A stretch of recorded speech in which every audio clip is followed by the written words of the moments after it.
ಕೊಡ್ತೇನೆ ಅಂತಕ್ಕಂಥ ಭರವಸೆಯನ್ನು ಕೂಡ ಅವರು ಕೊಟ್ಟಿದ್ದಾರೆ. ಸೊ ಕೆಲಸಕ್ಕೆ ಯಾವುದೇ ವಿಧವಾದಂಥ ತೊಂದರೆ ಇಲ್ಲ, ಕೆಲಸ ಸಂಪೂರ್ಣವಾಗ್ತದೆ. ವೀರಾಪುರವನ್ನ ನಾವು ಮುಂದಿನ 1.5-2 ವರ್ಷದೊಳಗಡೆ ಸಂಪೂರ್ಣವಾಗಿ ಉದ್ಘಾಟನೆ ಮಾಡಲಿಕ್ಕೆ ನಾವು ಆ ಒಂದು ಸ್ಟ್ಯಾಚ್ಯೂ ಏನು ಮಾಡ್ತಾ ಇದ್ದೇವೆ, ಆ ಸ್ಟ್ಯಾಚ್ಯೂವನ್ನು ಉದ್ಘಾಟನೆ ಮಾಡಲಿಕ್ಕೆ ನಮ್ಮ ಸರ್ಕಾರ ಸಂಪೂರ್ಣವಾಗಿ ಬಾಲಕೃಷ್ಣರವರ ನೇತೃತ್ವದಲ್ಲಿ ಈ ಕ್ಷೇತ್ರದಲ್ಲಿ ಆಗ್ತದೆ ಅಂತಕ್ಕಂಥ ಮಾತನ್ನು ನಾನು ಈ ಸಂದರ್ಭದಲ್ಲಿ ಹೇಳಿ ಬಯಸ್ತೇನೆ. ಅದು ನಮಗೆ ಹೇಳೋದಿಷ್ಟೇ, ನನಗೆ ಜಾತಿನೂ ಗೊತ್ತಿಲ್ಲ, ಧರ್ಮನೂ ಗೊತ್ತಿಲ್ಲ. ನೀವು ಯಾಕೆ ನಾವು ವೀರಶೈವರು, ನಾವು ಬಿಜೆಪಿ ಅಂತ ಹೇಳ್ತಾ ಇದ್ರೆ ಗೊತ್ತಿಲ್ಲ.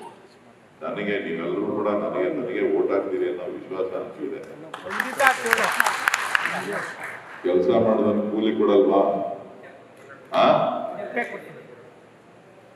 ಕೆಲಸ ಮಾಡೋದನ್ನು ಕೂಲಿ ಕೊಡ್ತೀರಾ ಇಲ್ವಾ? ನೋಡಿ, ಡಿ.ಕೆ. ಶಿವಕುಮಾರ್ ಅವರು ಇವತ್ತು ಈ ರಾಜ್ಯದ ಉಪಮುಖ್ಯಮಂತ್ರಿಗಳಾಗಿದ್ದಾರೆ.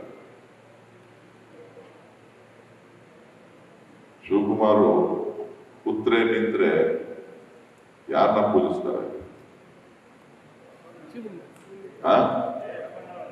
ಅಜ್ಜಯ್ಯನ ಪೂಜೆ ಮಾಡ್ತಾರೆ. ನೋಡೋಕೆರೆ ಅಜ್ಜಯ್ಯನ ಪುತ್ರು ಪೂಜೆ ಮಾಡ್ತಾರೆ, ನಿಂತರು ಪೂಜೆ ಮಾಡ್ತಾರೆ. ಹಂಗಾರೆ ನಾವು ಜಾತಿ ಧರ್ಮದವ್ರು ನಮ್ಮ ಜಾತಿಯವ್ರನ್ನ ಪೂಜೆ ಮಾಡ್ಬೋದಾಗಿತ್ತಲ್ಲ. ನಾವು ಆ ಮಟ್ಟಕ್ಕೆ ಮಕ್ಕಳಾಗಿದ್ದೇವೆ, ಕೆಲಸ ಮಾಡ್ತಾ ಇದ್ದೇವೆ. ನಾವು ಎಲ್ಲ ಧರ್ಮದವ್ರನ್ನು ಕೂಡ, ಎಲ್ಲ ಜಾತಿಯವ್ರನ್ನು ಕೂಡ ಒಟ್ಟಾಗಿ ತೆಗೆದುಕೊಂಡಂತ ಭಾವನೆಯನ್ನ ಇಟ್ಕೊಂಡಿದ್ದೇವೆ. ಇವತ್ತು ನಾನು ಏನಾದ್ರು ಕೆಲಸ ಮಾಡ್ತಾ ಇದ್ದೀನಿ ಅಂತ ಅಂದ್ರೆ, ಡಿ.ಕೆ. ಶಿವಕುಮಾರ್ ಅವರು ಉಪಮುಖ್ಯಮಂತ್ರಿ ಆಗಿದ್ದಾರೆ ಅಂತ ಅಂದ್ರೆ ಅದಕ್ಕೆ ಅಜ್ಜಯ್ಯನ ಆಶೀರ್ವಾದ ಸಂಪೂರ್ಣವಾಗಿದೆ. ಈ ಚುನಾವಣೆಗಳು ಕೂಡ ಅಜ್ಜಯ್ಯನ ಆಶೀರ್ವಾದ ಇರ್ತದೆ ಅನ್ನೋದನ್ನ ಎಲ್ಲರೂ ಕೂಡ ನಿಮ್ಮ ಮನಸ್ಸಿನಲ್ಲಿ ಅಕಸ್ಮಾತ್ ಏನಾದ್ರು ಇದ್ರೆ, ನನಗೇನು ಕಾಣಿಸ್ತಾ ಇಲ್ಲ ನನ್ನ ಮನಸ್ಸಿನಲ್ಲಿ ಬೇರೆ ತರ. ಹೊರಗಡೆ ಇರೋರು ಎಲ್ರಿಗೂ ತಿಳಿಸಿ, ಹೊರಗಡೆ ಇರೋರು ಕನ್ವಿನ್ಸ್ ಮಾಡಿ ಹೇಳಿ, ಯಾರೇ ಇದ್ರು ಕೂಡ ನಿಮ್ಮ ತಾಲೂಕು ಅಭಿವೃದ್ಧಿ ಆಗ್ಬೇಕು, ಅಭಿವೃದ್ಧಿಗಾಗಿ ನಿಮ್ಮ ಮತ ಆಗ್ಬೇಕು. ಕಳೆದ 10 ವರ್ಷಗಳಿಂದ ಮೋದಿಯವರು ಅದೇ ಭಾಷಣ ಮಾಡ್ತಾ ಇದ್ದಾರೆ. ಮೋದಿಯವರು ನೀವೆಲ್ಲ ರೈತರಿದ್ದೀರಿ, ಹೌದಲ್ವ? ರೈತರು ತಾನೇ ನೀವೆಲ್ಲ. ರೈತರಾಗಿ ಮೋದಿಯವರು ಹೇಳ್ತಾನೆ ಇದ್ದಾರೆ ಡಬಲ್ ಆಯ್ತದೆ, ಡಬಲ್ ಆಯ್ತದೆ ಅಂತ. ಖರ್ಚು ಡಬಲ್ ಆಗಿದೆಯಾ, ಆದಾಯ ಡಬಲ್ ಆಗಿದೆ? ಮತ್ತೆ ಇನ್ಯಾಕೆ ಜಪ ಮಾಡಕ್ ಹೋಗ್ತೀರಾ? ಜಪ ಮಾಡಕ್ ಹೋಗ್ಬೇಡಿ, ಅದನ್ನ ಬಿಟ್ಬಿಡಿ.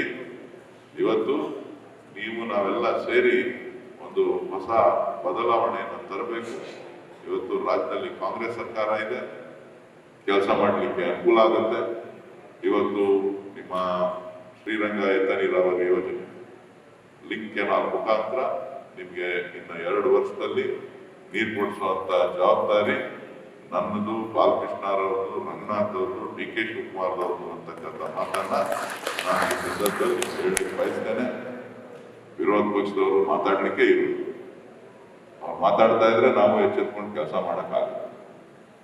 ಅವ್ರು ಮಾತಾಡ್ಲಿಲ್ಲ ಅಂತ ಅಂದ್ರೆ ಎಚ್ಚೆತ್ಕೊಂಡು ಕೆಲಸ ಮಾಡ್ಲಿಕ್ಕೆ ಕಷ್ಟ ಆಗುತ್ತೆ.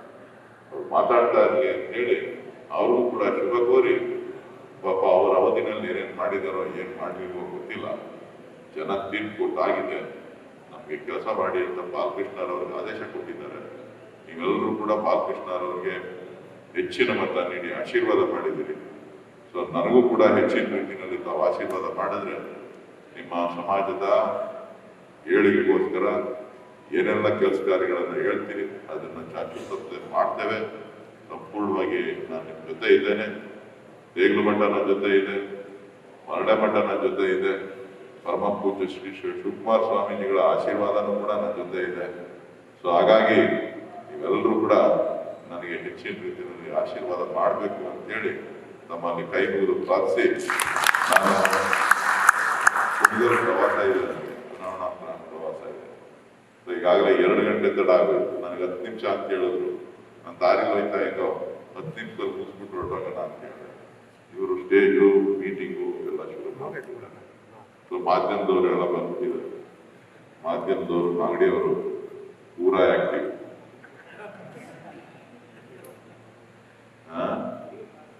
ನಾನು ಆಕ್ಟಿವ್ ಅಂತ ಹೇಳೋದೇ ಇಲ್ವಲ್ಲ, ನೀವು ಸುಳ್ಳನ್ನೇ ಕೇಳ್ತಿರಲ್ಲ. ಸುಳ್ಳು ಸುಳ್ಳನ್ನ ಪ್ರತಿನಿತ್ಯ ಸುಳ್ಳನ್ನ ದಿನ ಬಂದು ಹೇಳ್ತಾ ನಿಜ ಮಾಡುವಂತ ಪ್ರಯತ್ನಗಳು ನಡೀತಾ ಇದೆ. ಸೊ ಇವತ್ತು ದೇಶದಲ್ಲಿ ಯುವಕರು ಭ್ರಮನಿರಸರಾಗಿದ್ದಾರೆ. ಯುವಕರೆಲ್ಲರೂ ಕೂಡ ಇವತ್ತು ಬದಲಾವಣೆಯನ್ನ ಬಯಸ್ತಾ ಇದ್ದಾರೆ. ಈ ದೇಶದಲ್ಲಿ ಬದಲಾವಣೆಯನ್ನ ಬಯಸ್ತಾ ಇದ್ದಾರೆ. ಬಸವಣ್ಣನವರ ತತ್ವ ಇವತ್ತು ಮಾಯ ಆಗಿದೆ. ಬಸವಣ್ಣನವರು, ಅಂಬೇಡ್ಕರ್ ಇರ್ಬೋದು, ಬಸವಣ್ಣನವರು ಇರ್ಬೋದು, ಕುವೆಂಪು ಇರ್ಬೋದು, ಏನು ಮಾನವನ ಪರಿಕಲ್ಪನೆಗಳಿತ್ತು ಆ ಪರಿಕಲ್ಪನೆಗಳೆಲ್ಲ ಕೂಡ ಮಾಯ ಆಗಿರುವಂಥದ್ದನ್ನು ನಾವು ಇವತ್ತು ಕಾಣ್ತಾ ಇದ್ದೀವಿ. ಸೊ ಇವತ್ತು ಈ ದೇಶದಲ್ಲೇ ಹೊಸ ಗಾಡಿ ಪ್ರಾರಂಭ ಆಗ್ತದೆ. ಅದ್ರ ಬಗ್ಗೆ ಯಾರಿಗೂ ಅನುಮಾನ ಬೇಡ. ನಾನು ನಿಮ್ಮನ್ನು ಕೇಳೋದಿಷ್ಟೇ, ಕೆಲಸ ಮಾಡಿದ್ದೀನಿ, ಕೂಲಿ ಕೊಡಿ. ನೀವು ಕೂಲಿ ಕೊಡಬೇಕಾದ್ರೆ ಕೆಲಸ ಮಾಡಿದವ್ರಿಗೆ ಕೂಲಿ ಕೊಟ್ರೆ ನಿಮಗೂ ಕೂಡ ಒಳ್ಳೇದಾಗ್ತದೆ. ಇನ್ನೂ ದುಡಿಯೋಕ್ಕೆ ಹೆಚ್ಚಿನ ಶಕ್ತಿ ಬರುತ್ತೆ. ಹೌದಲ್ವ? ನಾನು ಬೇರೆ ಏನು ಹೇಳಕ್ ಹೋಗುದಿಲ್ಲ. ಬೇರೆ ಎಲ್ಲ ಬೇರೆ ಬೇರೆ ಸಂದರ್ಭದಲ್ಲಿ ಹೇಳ್ತೀನಿ. ಈ ಕೂಲಿ ಕೊಡಿ ಅಂತ ಮಾತ್ರ ಕೇಳಿ. ನ್ಯೂಸ್ ಫಸ್ಟ್ ನಿರ್ಭೀತಿಯಿಂದ ನಿಮ್ಮ ಪರವಾಗಿ.